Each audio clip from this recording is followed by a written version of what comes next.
Chapter 1. What is economics?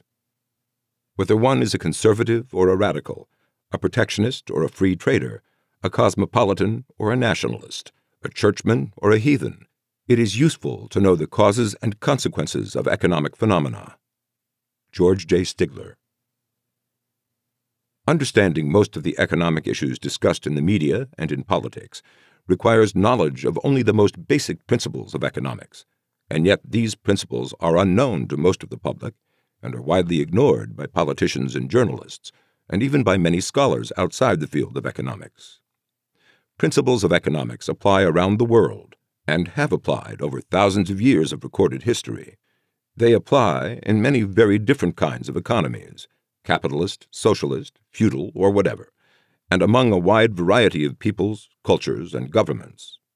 Policies which led to rising price levels under Alexander the Great have led to rising price levels in America thousands of years later. Rent control laws have led to a very similar set of consequences in Cairo, Hong Kong, Stockholm, Melbourne, and New York. So have similar agricultural policies in India and in the European Union countries. Differences in economic practices from one country to another are also revealing. There were economic reasons why manufacturing enterprises in the days of the Soviet Union kept almost enough inventory on hand to last a year, while inventories of supplies in some Japanese companies, like Toyota, are only enough to last a matter of hours, with new parts and equipment arriving at the factory at various times during the day to be unloaded from trucks and installed immediately on cars as they are being assembled. Both of these very different inventory policies had a rational basis, given the very different kinds of economic systems in which they existed. Economics is more than just a way to see patterns or to unravel puzzling anomalies.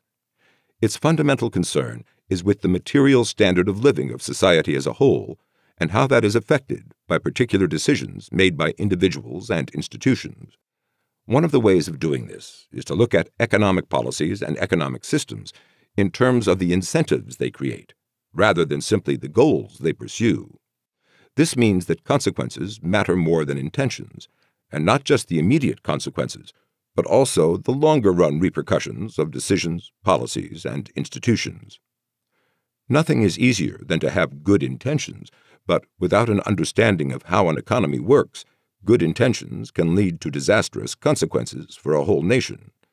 Many, if not most, economic disasters have been a result of policies intended to be beneficial, and these disasters could often have been prevented if those who originated and supported such policies had understood economics.